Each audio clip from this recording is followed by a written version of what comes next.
So good morning या कहूँ good evening everyone, you are welcome to my YouTube channel. आज हम Destiny Bought Us Together का part 11 देखेंगे। So let's begin. गार्ड्स वहां पर आ जाते हैं और नोएमी सहित बाकी लोगों को पकड़ लिया जाता है। नोएमी बोलती है, मुझे पता है कि राजा फेलिक्स होश में कैसे आ सकते हैं। फेलिक्स के गले में मंथाना के फूल का बीज फंसा हुआ है, हमें उसे ही निकालना होगा। योर मैजेस्टी, आपको इसी वक्त किसी डॉक्टर को बुलाना चाहिए। अगर इनके गले में से वो बीज निकाल दिया गया तो ये होश में आ जाएंगे। राजा एटोर बोलता है, क्या तुम्हें मालूम नहीं कि इस जगह पर चुपके से घुस आना एक घोर अपराध है। तुम लोग यहाँ से निकलने की कोशिश बंद करो और सजा के लिए तैयार हो जाओ। तभी थियो दौड़कर फेलिक्स की बॉडी के पास जाने लगता है। राजा एटोर चिल्लाता है, तुम्हारी हिम्मत भी कैसे हुई, मैं इसी समय तुम सभी को मार डालूंगा। नोएमी चिल्लाती है, नहीं थियो। वो फेलिक्स के मुंह से मंथाना के फूल का बीज निकाल देता है। वो उसे एटोर को दिखाते हुए सोचता है, हमें इसी प्रॉब्लम को हल करना है। फूल के बीज को निकालते ही फेलिक्स धीरे धीरे अपनी आंखें खोलता है। एटोर हैरानी से कहता है, दादाजी क्या आप मुझे सुन पा रहे हैं? नोएमी बोलती है, ये सब ओलैग के एक फॉलोअर का किया धरा है। वो खुद को ओलैग का सर्वेंट मानता है और उसी ने राजा फेलिक्स के गले में ओलैग के पसंदीदा फूल का बीज डाला था। ये पर्सन और कोई नहीं बल्कि आपका मंत्री फामी ही है, योर मैजेस्टी। फामी के ताल्लुकात बेलून परिवार से हैं और ये लोग लेटर लिखकर एक दूसरे से बातचीत करते थे। मेरा भाई एंजून लेटर्स का गवाह है। राजा एटोर हैरानी से पूछता है, फामी ये लड़की ये सब क्या कह रही है? फामी बताता है, मुझे अभी भी इस बात का पछतावा है कि फेलिक्स जिंदा कैसे बच गया। फेलिक्स ने अपने देश पर शासन करने की एबिलिटी खो दी थी और उसने गॉड ओलैग और उनके भक्तों से सारे नाते तोड़ लिए थे। वो मेरे महान ओलैग के खिलाफ चला गया। फेलिक्स उस औरत जोआना के चक्कर में अंधा हो गया था और उसने टाइसा के साथ बेकार से समझौते पर साइन किए और हम लोगों पर ध्यान देना कम कर दिया। इसके बाद मैंने अपने देश की रक्षा के लिए वही किया जो मुझे करना चाहिए था। अगर उस औरत जोआना ने फेलिक्स को बचाने के लिए अपनी ट्रिक्स का इस्तेमाल न किया होता तो ये वहीं पर उसी जगह मर चुका होता, पर उस औरत ने मेरे काम में अपनी टांग अड़ा दी। प्रोमी चिल्लाती है, और फिर तुमने इस सब का इल्जाम हमारे सर पर लगा दिया। हाँ, तुम कितने गिरे हुए हो? फामी कहता है, मैंने तो सबको रास्ता दिखाया ताकि ये सब दोबारा ना हो सके। सिनर्स की वजह से ही स्लैन अभी तक मजबूत नहीं बन पाया है, इसीलिए हमें इन पापियों को कैद में रखना चाहिए। नाइट फामी से कहता है, मैंने सिर्फ आपके ऑर्डर्स को फॉलो किया क्योंकि मैंने अब तक यही समझा कि ये सब टाइसिन्स का किया धरा है, पर नहीं, मैं गलत था। वो राजा एटोर से कहता है, योर मैजेस्टी आपका क्या आदेश है? एटोर कहता है, फामी को काल कोठरी में डाल दो। नाइट्स उसे जेल में लेकर चले जाते हैं। उस कमरे से बाहर आकर एटोर सारे लोगों से कहता है, तो वो ओलैग था जिसने मेरे मंत्री को गद्दारी करने पर मजबूर कर दिया, मेरे दादाजी को नुकसान पहुंचाया और तो और मेरे फादर को पागल कर दिया। फामी जैसे पता नहीं कितने लोग ओलैग की गंदी चालू में फंस चुके हैं। इस देश के शाही परिवार के मेंबर होने के तौर पर ये काफी बेवकूफी भरा है। थियो बोलता है, ओलैग यही चाहता था, वो यहाँ अराजकता फैलाना चाहता था ताकि हम सब एक दूसरे को ही खत्म कर लें। राजा एटोर बोलता है, वो बेशरम ओलैग, इस सब के लिए मैं उससे बदला लेना चाहता हूँ। नोएमी कहती है, हम आपकी मदद करेंगे योर मैजेस्टी। यहाँ खड़े सभी लोग ओलैग से बदला लेना चाहते हैं। एटोर राजमहल के बाहर सारी जनता को एड्रेस करते हुए बोलता है, मैं एटोर अल अमर आप सबके सामने माफी मांगने के लिए आया हूँ, उन सभी गुनाहों के लिए जो हमने इतने सालों तक टाइसिन्स के साथ किए हैं। मैं टाइसन को उनकी छीन ली गई जमीन उन्हें लौटाने का वादा करता हूँ और स्लैन के दरवाजे हमेशा उन लोगों के लिए खुले रहेंगे। एटोर टाइसन के बॉस एरीज से बोलता है, मैंने और मेरे पूर्वजों ने तुम्हें जो कुछ भी दर्द दिया है, मैं उसके लिए तुमसे माफी मांगता हूँ। एरीज कहता है, अब हम दोनों ही जानते हैं कि असलियत में इस सब का जिम्मेदार कौन है। हम अतीत को तो नहीं बदल सकते, पर हम उसकी भरपाई तो कर ही सकते हैं। हम ओलैग के खिलाफ लड़ने में तुम्हारी मदद करेंगे। वो दोनों एक दूसरे से हाथ मिलाते हैं। नोएमी और थियो भी अपना सर झुकाते हैं। थियो नोएमी की ओर देखता है, उसके बगल में एडोस खड़ा होता है। वो अपनी असली फॉर्म में आ चुका होता है। वैसे ये बात तो एडोस ने कही थी कि जब उसके लोग सिनर नाम के कलंक से छुटकारा पा लेंगे तो वो भी कंप्लीट हो जाएगा। अब नोएमी और थियो एंजो के साथ जाने के लिए तैयार होते हैं। काप्पे के गाँव की एक लड़की नोएमी को गले लगाकर बोलती है, घर पहुँचकर तुम सुरक्षित रहना प्लीज। काप्पी वहाँ आकर कहती है, ये भला कैसा गुड बाय है? नोएमी, अगर थियो कभी भी तुम्हारी बात ना माने तो तुम मुझे इस बारे में जरूर बताना, मैं भी तुम्हारी देखभाल अच्छे से कर सकती हूँ। प्रोमी चिढ़कर कहती है, क्यों? नोएमी तुम्हारी पालतू जानवर है क्या? तुम नॉर्मली उसे गुड बाय क्यों नहीं कहती? काप्पी कहती है, गुड बाय तो हम में से कोई भी बोल देगा, ठीक तुम्हारी तरह। मैं तो सच बात कह रही हूँ। इससे प्रोमे का पारा हाई हो जाता है। पियरे उनके बीच में आकर बोलता है, कम ऑन, तुम लोग नोएमी को विदा करने पर ध्यान दो। वैसे नोएमी, तुम थियो का ख्याल रखना। वो दिखने में तो स्मार्ट लगता है, लेकिन जब वो किसी चीज को पूरी शिद्दत से चाहने लगता है तो वो बाकी चीजों को नजरअंदाज करने लगता है, और मुझे लगता है कि तुम ही उसके लिए सबसे कीमती हो। नोएमी कहती है, ठीक है, आप चिंता ना करें सर पियरे। थियो एरीज से कहता है, माफ करना, हमें उस आयरन क्राउन को अपने साथ ही ले जाना होगा। एरीज कहता है, कोई बात नहीं, मुझे पता है फिरगैट परिवार का कोई भी मेंबर उसे लापरवाही से नहीं यूज करेगा। तो पिछली रात वो फेलिक्स से मिलने गया होता है। वो फेलिक्स से पूछता है कि आप तुम्हें बेहतर लग रहा है। फेलिक्स उसे देखकर बोलता है, अरे तुम हो मेरे दोस्त। जोआना ने मुझे तुम्हारी देखभाल करने को कहा था, पर वो यहाँ नहीं दिख रही। तुम दोनों अब भी साथ हो, है ना? वो हमेशा तुम्हें बचाना चाहती थी, उसे हमेशा ही तुम्हारी चिंता रहती थी। तो जोआना ने एरीज से कहा था, चाहे जितना समय लग जाए मैं हमेशा ही तुम्हारी रक्षा करूंगी एरीज। एरीज सोचता है, जोआना तुमने कभी भी मुझसे झूठ नहीं बोला। इतने साल मैंने तुम्हारी नफरत और तुम्हें कोसने में गुजार दिए। वो रोते हुए मन में कहता है, और अब जब तुम मेरे लिए सबसे ज्यादा जरूरी हो तब मैंने तुम्हें खो दिया है। प्रेजेंट टाइम में वो थियो से बोलता है, जोआना पर शक करने के लिए मैं माफी मांगता हूँ। अपने गोल को पाने के लिए मेहनत करना अच्छी बात है, पर मुझे लगता है अपने प्यार के साथ खुशी खुशी जीना ये भी एक बढ़िया जिंदगी होती है। अब थियो और नोएमी सभी को टाटा बाय बाय कह के एंजो के साथ अपने देश के लिए निकल जाते हैं। जाते समय एडोस थियो से पूछता है, तुम ऐसा चेहरा क्यों बना रहे हो? थियो बताता है, शायद ये वही दिन है जिसका मेरी ग्रेट आंटी कितने समय से इंतजार कर रही थी। एडोस बताता है, हाँ ये सच है, इसीलिए उन्होंने इस आयरन काम को ले लिया था। जोआना की वजह से ही मैं थोड़े समय तक ओलैग को अवॉइड कर पाया था। थियो सोचता है, उन्होंने कहा था कुछ मायनों में मेरा ओलैग पर यकीन ना करना और अपने परिवार की विरासत को खोजना ये अपने प्यार का पीछा करने जैसा ही है। अपने प्यारे लोगों की सेफ्टी ये मेरी ग्रेट आंटी की पुरानी इच्छा थी। उनके कदमों पर चलने वाला रास्ता मुझे तुम तक ले गया नोएमी, ये अमेजिंग है। इसीलिए चाहे जो हो मैं हमेशा ही तुम्हारी रक्षा करूंगा। भले ही तुम मेरी पत्नी ना हो, फिर भी मैं उसी दुनिया में रहना चाहूंगा जहाँ पर तुम एग्जिस्ट करती हो नोएमी। एंजो ने लॉर्ड ह्यूज को लेटर लिखा होता है, टू लॉर्ड मैनमन, मैं ग्रीटिंग्स स्किप कर रहा हूँ और आपको प्रेजेंट टाइम की सिचुएशन के बारे में बताता हूँ। स्लैन सारे अमनथाना फूल के बागों को जला रहा है। राजा एटोर ने यह ऑर्डर दिया है कि स्लैन में एक भी फूल छूटने ना पाए।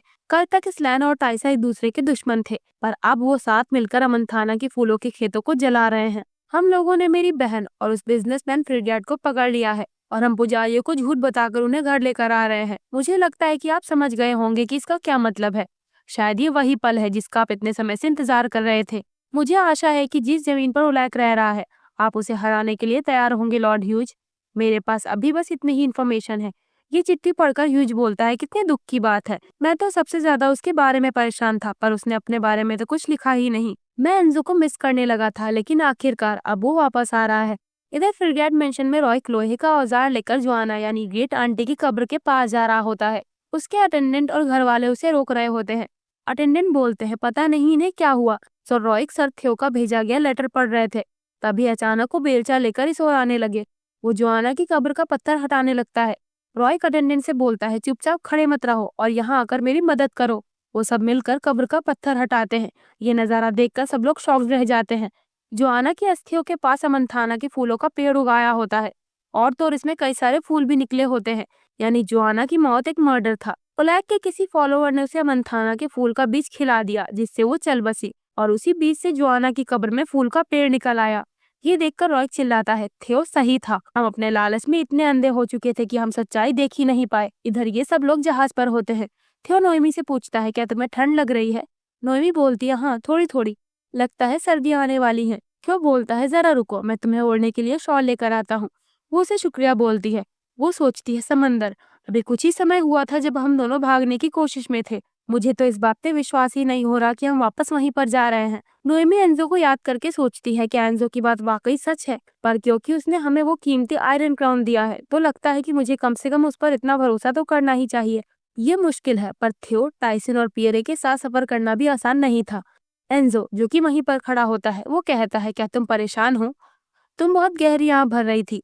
वो बोलती है, अगर मैं मना करूँ तो ये झूठ होगा। आखिरकार हम बहुत जल्द गॉड से लड़ने जा रहे हैं। वो मन में बोलती है, मैं अभी भी तुम पर पूरा भरोसा नहीं कर सकती एंजो। वो कहता है, ये लड़ाई तो तभी तय हो गई थी जब तुम ओलैक के मंदिर से बाहर निकली थी। नोएमी कहती है, उस समय तो बस मैं जिंदा रहने की चाह में थी। मैंने ये कभी नहीं सोचा कि चीजें इस तरह से आगे बढ़ेंगी, पर अंत में यह एहसास मुझे यहाँ तक ले आया। वो बोलता है, शायद तुमने कभी भी इसके बारे में नहीं सोचा होगा, लेकिन मैं हमेशा से ही इस पल के बारे में सोचता आ रहा हूँ। इस जंग में गॉड ओलैक मरने वाला है। वो पूछती है, तुम इतनी पक्की तरीके से इसे कैसे कह सकते हो? एंजो बताता है, मैंने देखा है। जब हम दोनों छोटे थे तब तुम्हारे जैसे मेरे पास भी भविष्य देखने की पावर थी। वो पूछती है, क्या मेरी जैसी पावर्स, यानी तुम भी भविष्य देख सकते थे? एंजो बोलता है, हाँ, पर केवल तभी तक जब तक मैंने गॉड को नाराज नहीं किया था। उसके छूने पर मैंने कई सारी चीजें देखी। वो सोचता है, मैंने एक ऐसी दुनिया देखी जो सिर्फ ईश्वर की कृपा पर टिकी हुई थी। एक ऐसी जगह जहाँ सोल्स गॉड की वजह से दर्द में थी। और इस सब के साथ मैंने उस पल को भी देखा जब गॉड ओलैक मरेगा। ये सब देखने की वजह से मैं मौत के कगार पे था, इसीलिए मैंने ओलैक से प्रार्थना की और ये कसम खाई कि मैंने जो कुछ भी देखा है मैं उसे भूल जाऊंगा और मैं सिर्फ वही देखूंगा जो वो मुझे दिखाना चाहता है। मैं उसका वफादार बेटा बनकर रहूंगा।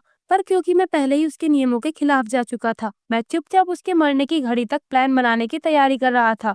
एंजो कहता है, मैं अभी फ्यूचर विजन नहीं देख सकता, पर मैं उसे महसूस कर सकता हूँ। मैं ओलैक की मौत को पास आते हुए महसूस कर रहा हूँ और वो समय आने पर मैं वहीं रहूंगा। थियो नोएमी के लिए शॉल लाने गया होता है। वहाँ पर एडोस उससे कहता है, लड़ाई पास आ रही है, पर तुम और तुम्हारी पत्नी इसको लेकर इतने परेशान नहीं लग रहे हो। थियो कहता है, अगर किसी को परेशान होना चाहिए तो वो ओलैक है। वैसे एडोस, तुमने उससे पहले भी लड़ाई की है, तो तुम्हें क्या लगता है हमारे पास उसे खत्म करने का मौका है? एडोस बोलता है, इसीलिए तो मैंने अपनी जिंदगी कुर्बान की थी और उसके गर्दन पे काट लिया था। ओलैक की एक गहरी कमजोरी है और हम उसी को निशाना बनाएंगे। ओलैक पुजारियों के सामने प्रकट होकर चिल्लाता है, मेरे फूल जल रहे हैं और तुम लोग यहाँ हाथ पर हाथ धरे बैठे हो। आज बिशप बोलता है, हमने इस बारे में अपने पड़ोसी देश को चिट्ठी भेजी है, पर उन्होंने अभी तक कोई रिप्लाई नहीं भेजा है। ओलैक, आपको ऐसे समय में अपनी पोजीशन बनाए रखनी चाहिए, क्योंकि एंजो आपकी पत्नी नोएमी को अपने साथ लेकर लौट रहे हैं। तो क्या ना हम आपकी शादी इसी वक्त अरेंज कर दे? ओलैक ईविल स्माइल करते हुए बोलता है, लगता है मेरा वफादार बेटा अपनी जिम्मेदारी ढंग से निभा रहा है। नोएमी, हाँ, मैं उसके साथ एक हो जाऊंगा और सब कुछ वापस से वैसा ही कर दूंगा जैसे पहले था। तुम लोग एक बड़ी शादी का अरेंजमेंट करना जिसे पूरा देश देखता ही रह जाए। तो मेरे सारे फॉलोअर्स को ये बात बता दो और उन सभी को ऑर्डर दो कि वो मुझे मंताना का फूल चढ़ाएं। बुलेटिन बोर्ड पर न्यूज लगा दी जाती है कि हर घर से एक फूल आना जरूरी है। लोग ये खबर पढ़कर आपस में कहते हैं, क्या वो होली लेडी वापस आ रही है? हम उन्हें और ज्यादा महंगे फूल नहीं चढ़ा सकते। कई महीनों तक पैसे बचाने के बाद जाकर मैंने पिछली बार एक फूल खरीदा था। ह्यूज की बहन और रॉय के फियांसे सिसिलिया खुद को ढककर उसी बुलेटिन बोर्ड के पास आती है। वो बोलती है, मंदिर के कमीने लोग, क्या उन्हें पता भी है कि फूलों की कीमत कितनी ज्यादा है? क्या ये लोग पागल हो चुके हैं? रॉय भी उसी रास्ते से गुजर रहा होता है। सभी लोग उसे देखकर आपस में कहते हैं, क्या तुमने सुना? फेरियार्ड परिवार की एक लेडी की कब्र में उसी फूलों का पौधा मिला है। लगता है वो उसी फूल की वजह से मर गई। सिसिलिया उसे देखकर सोचती है, मेरे फ्यूचर हस्बैंड। इधर ये तीनों होमलैंड पहुंच जाते हैं। यहाँ पूरा शहर तहस नहस हो चुका होता है। कई सारे लोग मार डाले गए होते हैं। ये तीनों यहाँ का नजारा देखकर शॉक्ड हो जाते हैं। नोएमी कांपती हुई आवाज में कहती है, इन लोगों की ऐसी दशा कैसे हो गई? गली के कोने में एक लड़का छिपकर बैठा होता है। एंजो उसे देखकर सोचता है, कुछ तो गड़बड़ है। कोई भी अपने घर के बाहर नहीं आ रहा, जबकि उन्हें पता चल गया कि नोएमी वापस आ गई है। जरूर इस सब के पीछे बेलोन फैमिली का ही हाथ है। एंजो थियो और नोएमी से कहता है, चलो हम लॉर्ड ह्यूज मैनमैन के महल में चलते हैं। यहाँ आने पर ह्यूज चिल्लाकर कहता है, मैं चुपचाप ऐसे हाथ पर हाथ धरे नहीं बैठा रह सकता। एक आदमी जिसकी बॉडी पर सांप का टैटू था, उसने मेरे लोगों को आवारा मवेशियों की तरह काट डाला। हर जगह जहाँ पर ओलैक का प्रभाव था, जैसे बेलोन फैमिली का एरिया, मंदिर और चौराहा, लोग वहां जाकर प्रोटेस्ट करने लगे। तभी अचानक उन लोगों के सामने एक आदमी आ गया जिसकी गर्दन पर सांप का टैटू था। जो लोग उसके हाथ आ पाए, उसने सभी लोगों को बुरी तरीके से मार डाला। नोएमी सोचती है, ये जरूर ओलैक ही होगा। ह्यूज बोलता है, मैं इसी वक्त ओलैक के मंदिर जा रहा हूँ। एंसो आगे बढ़कर बोलता है, नहीं, आप ओलैक के मंदिर को हम पर छोड़ दीजिए। इस समय सिर्फ एक पुजारी ही सिचुएशन को हैंडल कर सकता है। नोएमी कहती है, एंजो सही कह रहा है लॉर्ड ह्यूज, जब हम मंदिर में ओलैक का सामना करेंगे तब तक आप हमारे देश में उगे मंथाना के फूलों के सारे बगीचे को जला दें। वो फूल ही ओलैक की पावर और उसकी नींव है, इसीलिए हमें पहले उसे ही खत्म करना होगा। रॉय क्यों से कहता है, मैं भी लॉर्ड ह्यूज के साथ में जाता हूँ। जब मैंने तुम्हारे आने की खबर सुनी, मैंने पहले ही अपनी सेना को तैयार कर दिया था। तुम्हारे पास अपने काम है जो तुम्हें पूरे करने हैं। मैं तुम्हारा इंतजार करूंगा, इसीलिए तुम सही सलामत लौट आना थियो। नोएमी एंजो से कहती है, चलो हमें इसी टाइम ओलैक के पास जाना चाहिए। वो तीनों मंदिर के अंदर आ जाते हैं। थियो ने भी पुजारी की ड्रेस पहन रखी होती है ताकि कोई से पहचान न सके। वो एक लकड़ी की गाड़ी को लेकर चल रहा होता है जिसमें कुछ रखा होता है। नोएमी सामान के बारे में पूछती है। एंजो बताता है, ये मेरी लॉर्ड ह्यूज से आखिरी रिक्वेस्ट थी। नोएमी सोचती है, लगता है इस गाड़ी में मंथाना का फूल होगा। एंजो कहता है, नोएमी शायद तुमको आखिरी बार मुझसे कुछ कहना चाहिए। वो बोलती है, इस सब के बाद मैं अपने अच्छे भविष्य की आशा करती हूँ। मैंने यहाँ पर मरने के बारे में कभी नहीं सोचा। वो पूछता है, भविष्य? लगता है लड़ाई खत्म होने के बाद तुम कुछ करना चाहती हो। नोएमी मुस्कुराकर बोलती है, हाँ, तुमने सही कहा। मैं शादी करके खुशी खुशी जीना चाहती हूँ। थियो भी उसके ओर मुस्कुराता है। वो कहता है, इसका मतलब तो ये हुआ कि हमें ये लड़ाई जीतनी ही होगी। नोएमी पूछती है, एंजो इस लड़ाई के खत्म होने के बाद तुम क्या करना चाहते हो?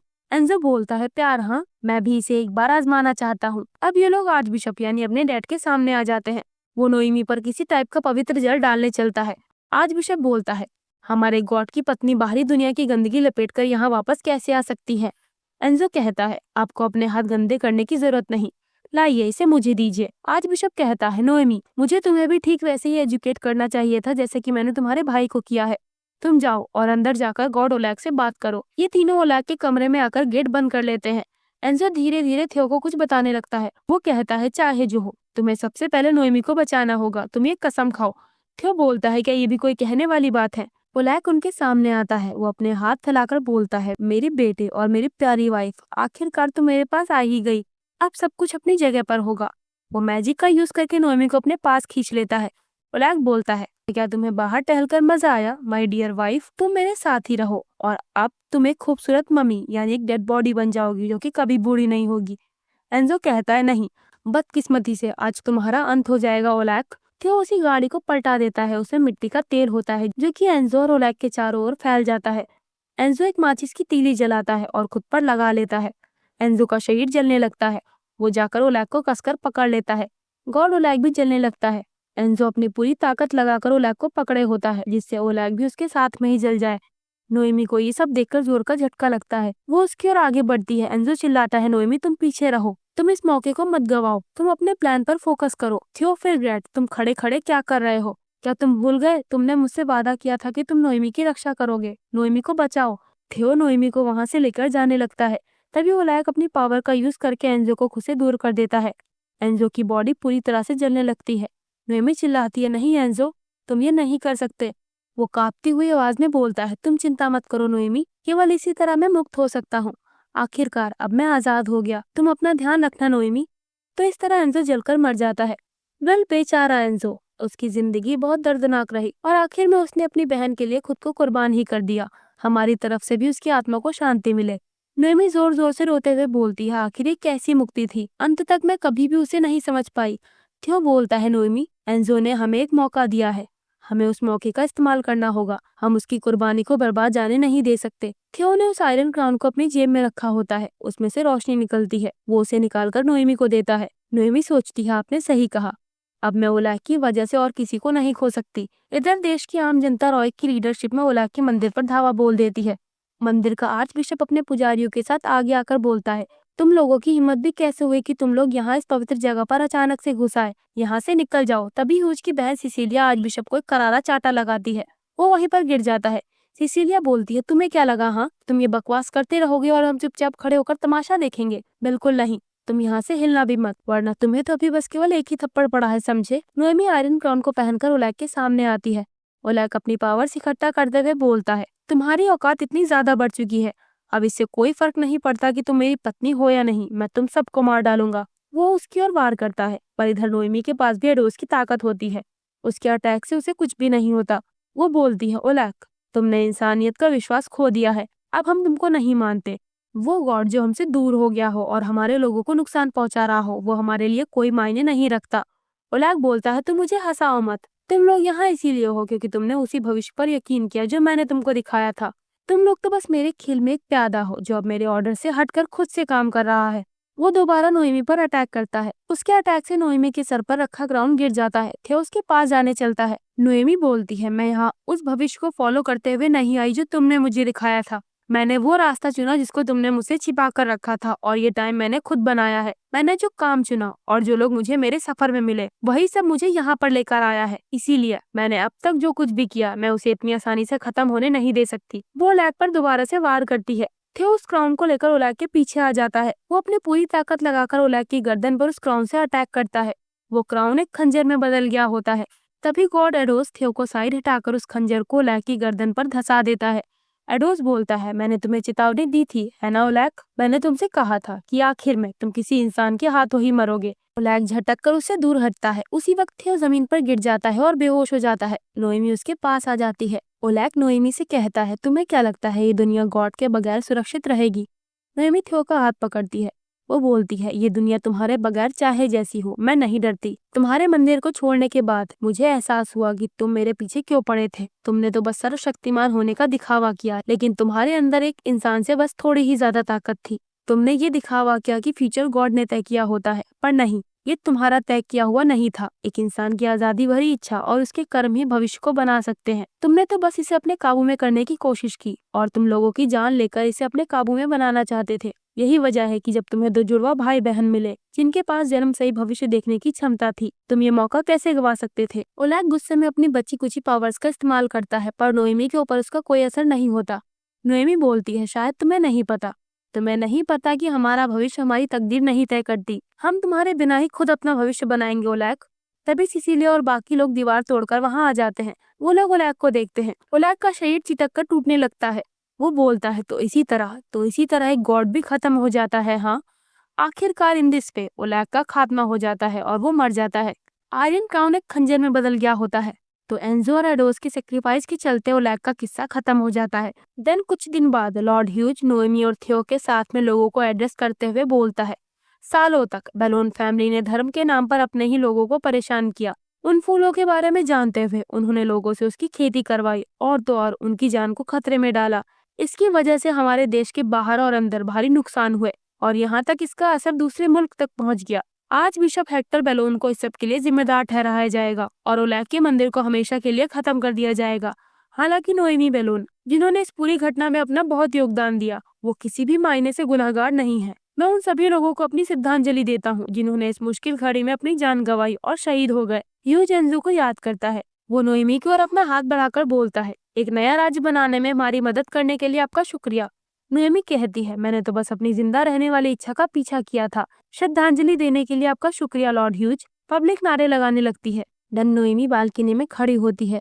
वो सोचती है, मैंने कई लोगों को टच किया पर मुझे एक भी फ्यूचर विजन दिखाई नहीं दिया। वो बोलती है, क्योंकि ओलेग मर चुका है, लगता है मेरी फ्यूचर देखने वाली एबिलिटी भी खत्म हो गई है। तभी थियो पीछे से उसके पास आकर पूछता है, तुम इतनी गहराई से किस बारे में सोच रही हो नोएमी? वो कहती है, मैं सोच रही थी कि अब मुझे इस तरह की जिंदगी की आदत डाल लेनी चाहिए।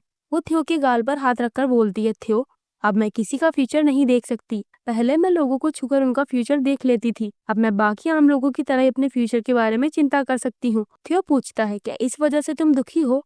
वो बोलती है, बिल्कुल नहीं, क्योंकि अब मुझे मेरे भविष्य के बारे में चिंता करनी होगी। तो इसीलिए मैं अपने प्रेजेंट टाइम को आपके साथ में आराम से जीना चाहती हूँ, हर पल आपके साथ। थियो बोलता है, तुम्हारी बातें हमेशा ही बहुत खूबसूरत होती हैं, इससे मैं तुम्हारी ओर खींचा चला आता हूँ। नोएमी कहती है, क्या? पर मेरे लुक्स का क्या मैं ज्यादा खूबसूरत नहीं हूँ? वो हंसते हुए बोलता है, ये तो नामुमकिन है, मुझे तो पहली नजर में ही तुमसे प्यार हो गया था। नोएमी हैरानी से पूछती है, क्या सच में?